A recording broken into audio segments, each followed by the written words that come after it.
माननीय supreme court सहित विभिन्न राज्यों के माननीय हाई कोर्ट अपने आदेशों में इलेक्ट्रोपैथी प्रैक्टिस को नहीं रोके जाने और इस पद्धति के लिए कानून बनाने के निर्देश केंद्र और राज्य सरकारों को देते रहे हैं।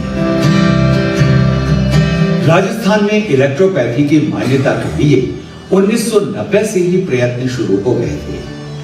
2007 से 2017 के मध्य राजस्थान सरकार द्वारा 4 जांच कमेटियों का गठन किया गया। लंबे समय तक जांच करते हुए वैज्ञानिक और विधिक कमेटियों ने सरकार से दृढ़ अनुशंसा की कि इलेक्ट्रोपैथी को राजस्थान में मान्यता दी जानी चाहिए।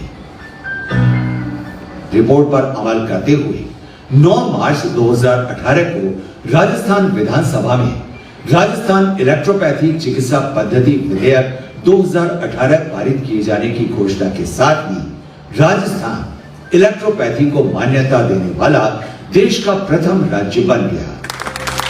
11 अप्रैल 2018 को इलेक्ट्रोपैथी का ये एक्ट राजस्थान राजपत्र में प्रकाशित हो गया और इस गजट नोटिफिकेशन के साथ ही इस पद्धति की मान्यता के लंबे संघर्ष को अपना मुकाम मिल गया।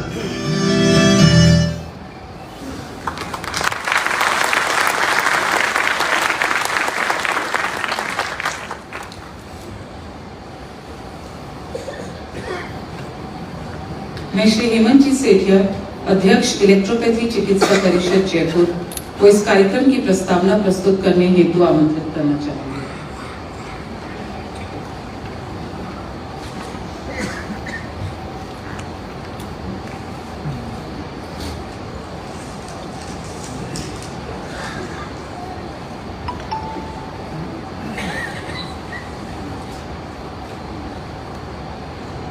आज के इस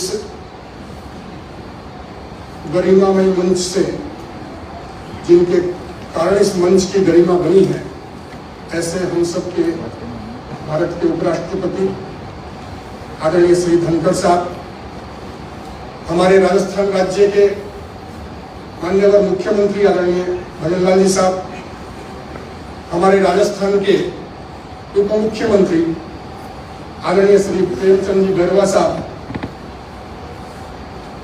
इलेक्ट्रो होम्योपैथी चिकित्सा परिषद के आमंत्रण पर जयपुर के पधारे हुए अनेक गणमान्य महानुभाव, माताएं बहनें एवं आज के सेमिनार में सुदूर राजस्थान से और प्रदेश के अन्य राज्यों से भी पधारे हुए सभी चिकित्सकों का मैं हार्दिक अभिनंदन करता हूं, स्वागत करता हूं।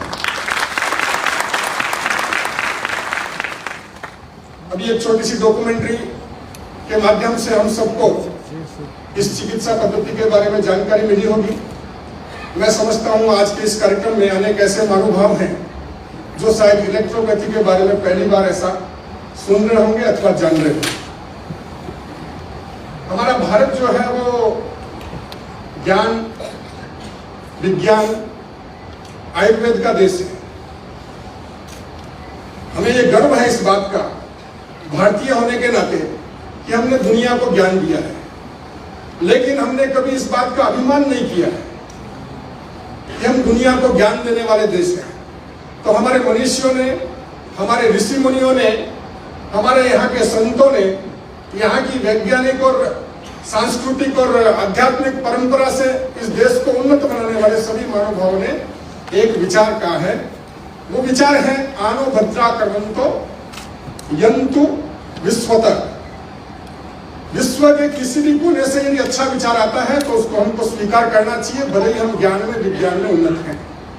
ऐसी परंपरा का हमारा देश है। और जब इस संबंध में इलेक्ट्रोपैथी का विचार करते हैं तो हमको ध्यान में आता है ये इटली से निकली हुई है, लेकिन कोटा के पिछले कार्यक्रम में हमारे भारत के लोकसभा अध्यक्ष आदरणीय श्री बिरला जी थे। उन्होंने अपने वक्तव्य में कहा कि ये इटली से निकली है, लेकिन इसका मूल भारतीयता से जुड़ा हुआ है, भारतीय परंपरा से जुड़ा हुआ है। अभी जैसा बताया गया 1953 में इसका एक, जिसको कहते हैं संवैधानिक रूप से अथवा सरकारी तंत्र के द्वारा विषय प्रारंभ हुआ उत्तर प्रदेश में।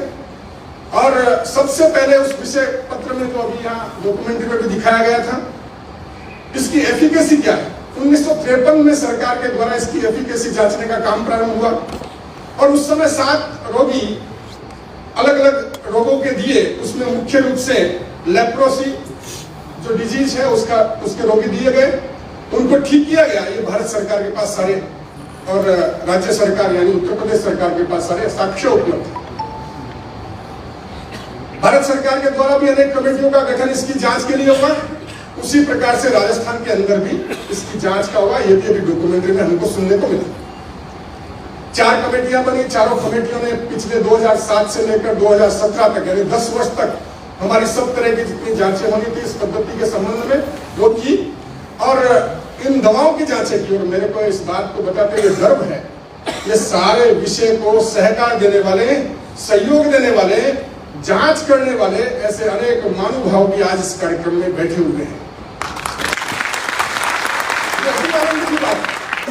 ये अति आनंद की बात है। नए सिस्टम को हम बढ़ाएंगे, ये सहज नहीं होता है। हम तो कर रहे हैं क्योंकि हम इससे जुड़े हुए हैं, लेकिन इस सभा में बैठे हुए ऐसे बहुत सारे गणमान्य महानुभाव हैं जिनको कुछ को हम जानते हैं, लेकिन कुछ महानुभाव तो ऐसे हैं जिनको हम जानते नहीं, जिन्होंने ऐसे तपस्वी लोगों ने इस विषय को बढ़ाने के लिए किस प्रकार से प्रयत्न किए होंगे।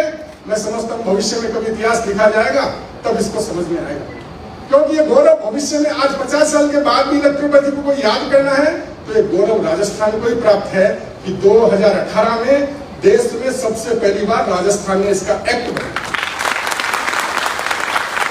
आयुर्वेद होम्योपैथी की बात करते हैं तब भी हमको ध्यान में आता है भारत सरकार से पहले एक्ट यही बना था, यही लागू हुआ था।